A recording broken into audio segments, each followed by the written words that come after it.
On revient sur le plateau. Cette fois-ci, on va essayer de mettre des verres ou des lentilles pour regarder dans les yeux de Stéphanie.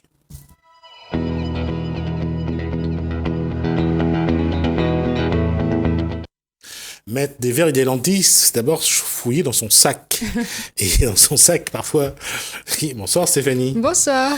Alors, on va parler, pour ceux qui regardent, qui ont un œil sur le plateau, qui ont vu qu'est-ce qu'il y avait sur le plateau, on va parler de bigoudi. Non, on va parler de sac à main. Sac à main. On sait comment on a inventé le sac à main ou pas? Non, moi je pense que c'est à la base pour transporter les outils ou la nourriture. Donc ça doit remonter à très longtemps. Donc, J'essaye d'imaginer les images d'avant. On voit toujours les femmes avec un petit sac qu'on fermait comme ça en tirant. Ils avaient toujours ce... Et j'allais dire, pourquoi on doit toujours avoir un sac sur soi? Parce qu'on a des choses à transporter et encore plus aujourd'hui, on a toujours les papiers, les cartes bleues, maintenant le téléphone. Et on n'a pas toujours des poches sur nos vêtements pour glisser tout ça dedans. Hein. C'est un paradoxe parce que on a toujours besoin. Et ça, on le voit de tout temps. Quand on voyage, il nous faut avoir un bagage. Oui, et en plus, la quantité de choses qu'on va mettre dedans va dépendre aussi de notre personnalité. Si on est quelqu'un d'assez angoissé, qui va se dire « Ah, mais peut-être que j'aurai besoin de, et finalement on se retrouve avec un sac énorme et dont on n'a pas forcément l'utilité. On se retrouve avec quelque chose de très lourd aussi à porter toute la journée et dont on ne se sert jamais, quoi. Je veux juste faire un clin d'œil aux enseignants de mon époque qui venaient à l'école, au collège ou au lycée avec leur soubic. Ah, ça remonte à loin, ça aussi. Hein. Merci de me vieillir aussi vite. C'est pas grave, c'est gentil. Non, mais ce que j'ai vu, moi, par contre, c'est que de nos jours, ils prennent des petites valisettes à roulettes. Donc, c'est toujours très imposant, mais ça roule. C'est moins lourd à porter. Voilà, ça roule. Mais c'est vrai, pourquoi je fais ce clin d'œil-là?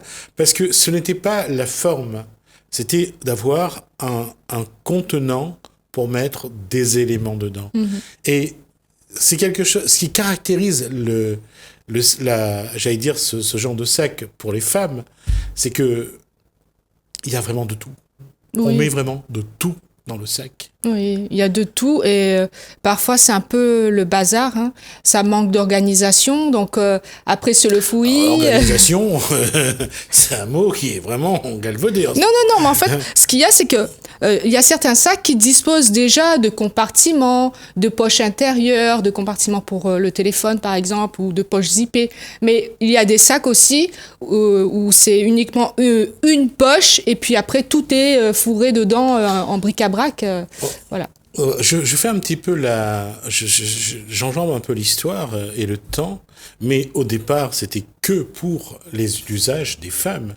Ce sac, c'était pour mettre le rouge à lèvres, le fond de teint, tout ce que la femme avait besoin pour se refaire une beauté, comme on dit. Oui, ça remonte à loin cette époque-là, mais même bien avant, je pense que à la base c'était aussi pour transporter des choses dont on a besoin, qui sont utiles, comme les outils par exemple. Quelqu'un qui va travailler, il apporte ses outils avec lui. C'était pas un sac à main, c'était un sac pour travailler. Oui, mais dans l'histoire globale du sac, oui, il y a ça aussi. Ça, tout à fait. Je suis tout à fait d'accord avec vous là-dessus. Il n'y a pas de problème. Mais avec le temps, lorsqu'on parle de sac à main, je veux dire, quand on regarde, c'est vraiment ce qui est devenu un fourre-tout. Oui, c'est un fourre-tout. Et puis, la part qu'on accorde à l'esthétique du sac est devenue de plus en plus importante. De celui qui s'en fout totalement à la personne qui va vraiment chercher le petit sac le plus minuscule possible, qui est le plus exceptionnel possible dans sa façon d'être ou dans le service dont on a besoin, il y a quand même eu cette réalité-là. Oui, et c'est comme pour les vêtements, c'est comme pour les chapeaux, quand on avait fait l'émission, on en avait parlé, c'est l'importance qu'on accorde à l'image que ça va renvoyer de nous. Donc après, on a des critères de principe qui sont, par exemple, quand on choisit un sac, il faut qu'on en ait l'utilité, que ce soit pour l'utiliser, pas pour juste faire joli sur l'étagère. Donc l'utilité, la solidité, la pratique, c'est-à-dire les poches, les rangements et tout ça. Mais après, c'est vrai que lorsqu'une femme va choisir son sac, c'est beaucoup le coup de cœur qui va marcher, c'est-à-dire tout ce qui est esthétique, ce que nous, on va trouver de beau, qui est subjectif, hein, ça varie d'une personne à l'autre. Ça va dépendre aussi de la valeur qu'on lui accorde, c'est-à-dire par exemple un sac de luxe, un sac de marque, si c'est un peu bling-bling ou comme ça. Ça va être aussi le côté original d'un sac, s'il est par exemple avec un motif un peu bariolé ou une forme un peu étrange.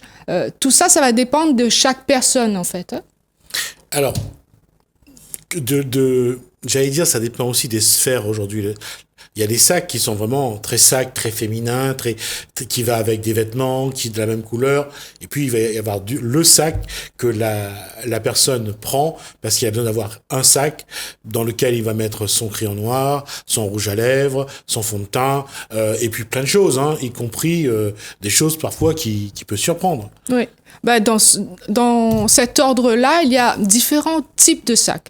C'est-à-dire qu'on va avoir, par exemple, le sac pour le travail. On va avoir le sac qu'on porte tous les jours. On va avoir le sac pour aller à la plage, par exemple, le sac à course, enfin différents types de sacs, le sac à dos.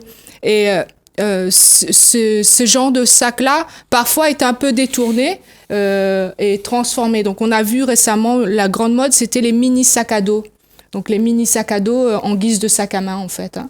Mais il rentre presque rien dedans, juste le téléphone et le portefeuille, c'est tout. Hein. Exactement. Alors ça amène à la question et également c'est qu'est-ce qui motive le choix? Qu'est-ce qui fait qu'on choisit ce sac-là par rapport à ça? Est-ce qu'il y a un objectif? Est-ce qu'il y a un service qu'on attend?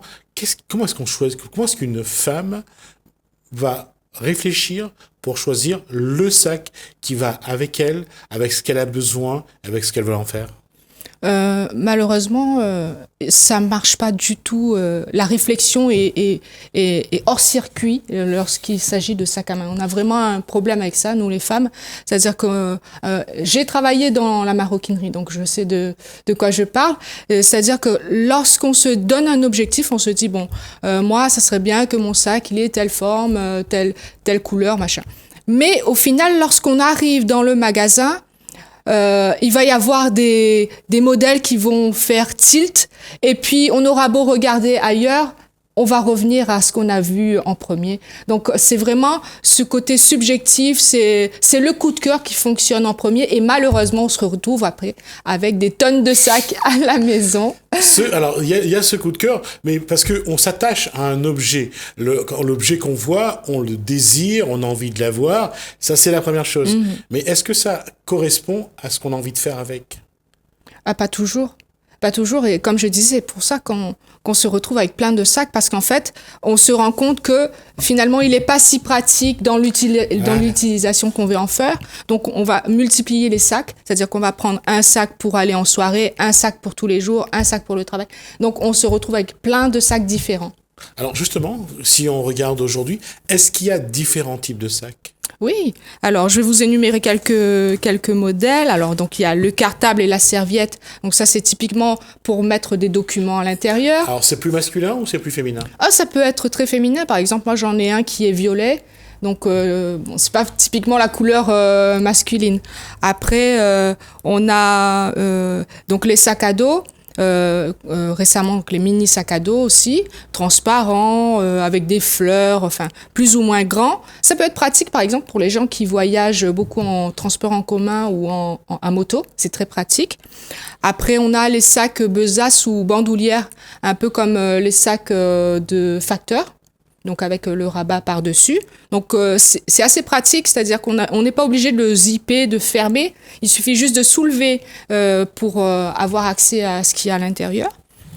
Après, on a le fameux sac banane qui fait son grand retour depuis quelques temps, là, vestige des années 80-90. Exactement, mais surtout parce que ça répondait à un critère.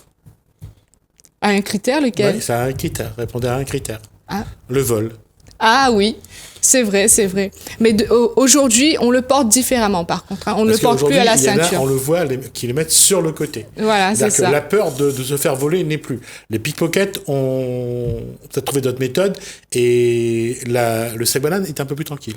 Ben, c'est-à-dire que là, au niveau des questions de sécurité, il existe aussi des nouvelles marques qui font des sacs typiquement connectés sécurité. C'est-à-dire que dedans, on va avoir des compartiments anti-piratage pour glisser, par exemple, le téléphone portable. Oui, le téléphone portable sur la bandoulière, par exemple. Voilà, ou la carte bleue avec le système de paiement sans contact, très facilement piratable. Donc, si on glisse dans la poche anti-piratage, au moins c'est sécurisé. Donc ça, c'est bien pratique pour ceux qui voyagent beaucoup, par exemple. Dans certains pays, ça peut être parfois compliqué, comme par exemple le Brésil ou l'Afrique du Sud. Souvent, des gens qui voyagent dans ces coins-là veulent des sacs sécurisés, avec des cadenas. J'ai vu même des sangles pour pouvoir attacher, par exemple, lorsqu'on est en terrasse, attacher le sac à la chaise ou à la table pour éviter de se le faire arracher, par exemple. Et surtout, il y a quelque chose qui est important, c'est-à-dire que avant c'était le vol à l'arraché, on arrachait carrément le sac de l'épaule et parfois on traînait l'individu avec tout au long de la route et ça se terminait mal pour la personne. Donc ça par contre ça s'est stoppé. Il y a eu le dernier qu'il y a eu à La Réunion, ça s'est fini avec une mort d'ailleurs. La personne je crois est décédée, donc c'est pour ça que le vol à l'arraché, c'était bien à l'arraché mais à pied, et aujourd'hui le vol à l'arraché en tout cas à La Réunion ça a diminué beaucoup, en tout cas. Oui, et c'est tant mieux. Oui, c'est tant mieux, effectivement. C'est tant mieux. Faut juste rendre hommage, bien sûr, d'abord aux actions qui sont menées d'ailleurs contre la délinquance, contre le vol, et surtout pour tous les représentants de l'ordre, montrer que leur présence a amené quand même de la sécurité, et pour ça, il faut leur rendre hommage et les en remercier. Oui, merci à eux. Et alors, pour en revenir aux différents types de sacs, on a aussi ce qu'on appelle le sac cabas, tote bag, sac à course. Donc, c'est un type de sac, mais il existe sous différentes formes. C'est-à-dire qu'on va le trouver, par exemple, en tissu de récup, comme ceux que fabrique Titan Récup. Tout à fait. Actuellement, aujourd'hui, il y a une vraie volonté de remettre les objets ou les matières, leur redonner une seconde vie, et ça crée aussi de très beaux objets, de très beaux sacs. Oui, et je crois qu'ils sont en vente dans les grandes surfaces. J'en ai vu qui étaient vraiment très beaux, et en plus, on a la chance d'avoir quelque chose qui est unique, puisque c'est basé sur de la récupération, donc on est sûr de ne pas croiser quelqu'un qui a exactement le même sac que nous. Après, on a des cabas. Moi, j'en ai pris 2 là pour vous montrer un peu à quoi ça ressemble. Donc là, le cabas style cuir. Bon, c'est pas du vrai cuir, hein. Un style en cuir, donc pour avoir un côté un peu classique. Je sais pas si on voit la caméra. Oui, on voit. Et puis, on a le même type de sac, mais cette fois-ci avec un look un peu plus sportif. Donc tout ça pour vous montrer qu'en fait, pour illustrer le fait que selon le choix de matière, même si on prend le même type de sac, on va avoir un effet différent sur le look. C'est-à-dire que si je prends le sac noir, je vais avoir un look un peu plus sportif, un peu plus décontracté, alors qu'avec le sac marron, je vais avoir un look un peu plus chic. Un peu plus, je dirais, quelqu'un qui va au travail, quelqu'un qui va au bureau, on peut dire ça. Oui, c'est vrai. Ça peut être ça, oui. Oui. Ou quelqu'un qui va simplement aller faire les boutiques. La question, aujourd'hui, les matières, puisque tout à l'heure vous avez parlé de la matière de ce sac qui n'est pas de cuir, qui est du faux cuir. La matière évolue. Aujourd'hui, on essaye de ne plus prendre le cuir de bœuf. On essaye de plus prendre, de plus en plus, hein, on essaye de protéger les animaux qu'on a, pour certains, massacrés pour la qualité de leur peau. on parle des visons, on parle de certains bovins qui étaient élevés juste pour leur peau. Aujourd'hui, on respecte Oui, on a des entreprises qui testent de nouvelles matières. J'en ai vu par exemple qui font des sacs à base de fibres d'ananas. C'est-à-dire que c'est dans un pays, je crois que c'est en Asie, où ils font beaucoup d'ananas. Et du coup, lorsqu'on enlève les feuilles, ils récupèrent toutes ces feuilles, toujours le commerce circulaire. Hein. Oui, c'est-à-dire qu'on récupère les feuilles et on va en retirer les fibres pour fabriquer quelque chose qui s'apparente à du cuir un peu style nubuck, un peu velouté comme ça là. Ouais. Donc ça ressemble vraiment à du cuir, mais en fait c'est de l'ananas.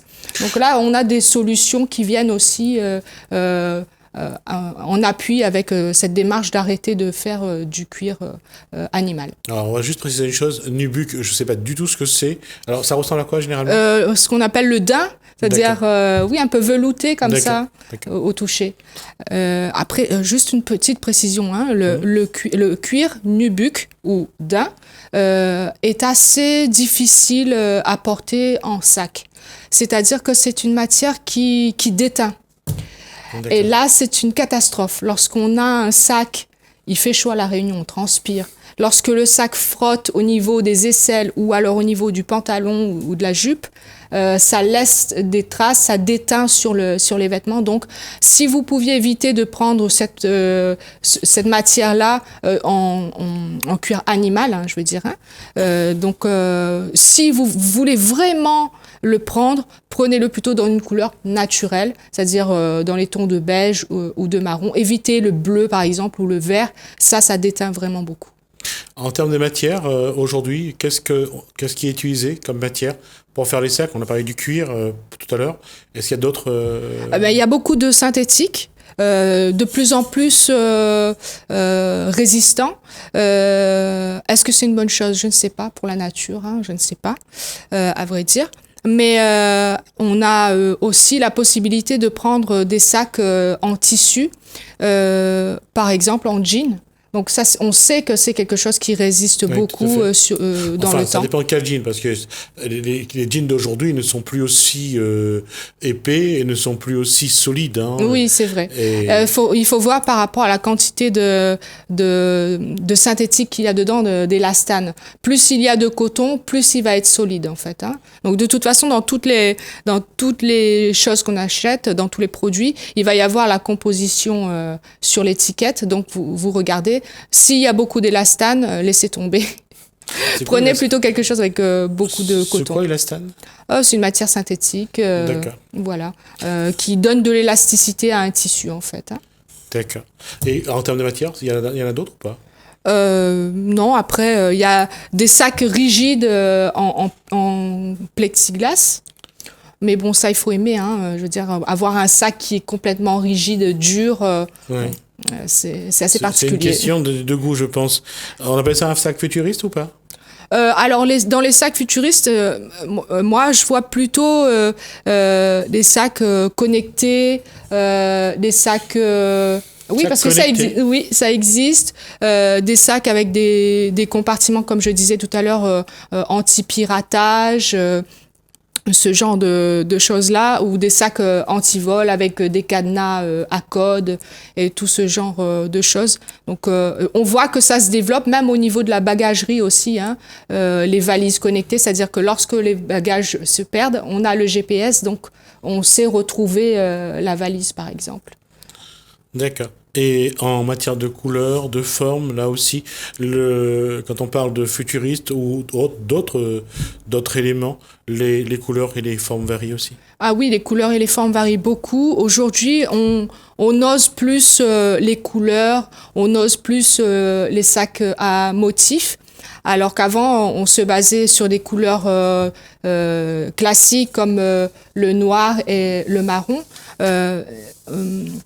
Il y a une grande marque que je ne voudrais pas citer, mais qui est spécialiste des motifs, avec beaucoup de motifs sur un sac. C'est compliqué ensuite d'associer avec ses vêtements. D'accord. Donc, ce qu'il faut faire, c'est plutôt privilégier des sacs unis, ou alors 2 ou 3 couleurs, Mais par contre, si vous voulez vraiment un sac bariolé ou avec un motif de couleur vive, à ce moment-là, il faut adapter par rapport à votre garde-robe. Si vous avez une garde-robe plutôt simple, sans motif, donc vous pouvez vous permettre d'avoir un sac avec un motif voyant. Mais si vous avez déjà des vêtements très colorés et que vous voulez rajouter par-dessus un sac qui a déjà son propre motif, ça va être assez compliqué. Si c'est un sac qui est utilisé tous les jours, il vaut mieux privilégier quelque chose d'assez simple comme coloris. Alors, quand vous en avez marre de vos sacs, qu'est-ce que vous en faites? Ça, c'est la question. Alors, aujourd'hui, il y a des sociétés qui vous proposent de les vendre sur Internet. Vous pouvez vous-même utiliser les petites annonces, comme sur Le Bon Coin ou autre. Mais sinon, qu'est-ce qu'on peut faire encore de ces sacs? On peut les customiser, on peut leur donner une seconde vie finalement. Voilà, leur donner une seconde vie, les transformer. C'est toujours possible. Il suffit de chercher un peu sur Internet. On a une multitude de tutos. Et même fabriquer soi-même son sac aujourd'hui, c'est très facile. Il suffit juste de regarder. Par exemple, moi, j'ai vu une vidéo d'une dame qui fabriquait un sac de soirée avec une brique de lait. Voilà, ça va être le mot de la fin. En tout cas, Stéphanie Lacouture. J'allais dire Stéphanie Lacouture, c'est ça? Je ne me suis pas trompé. Stéphanie Lacouture.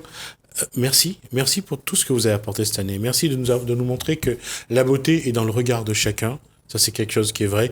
Et surtout, merci de venir là avec tant d'humilité et tant de passion, nous faire partager ce que la beauté peut apporter, non pas seulement de manière physique, mais surtout dans le regard et dans l'esprit. Et ça, je pense que vous allez changer l'âme de beaucoup de monde.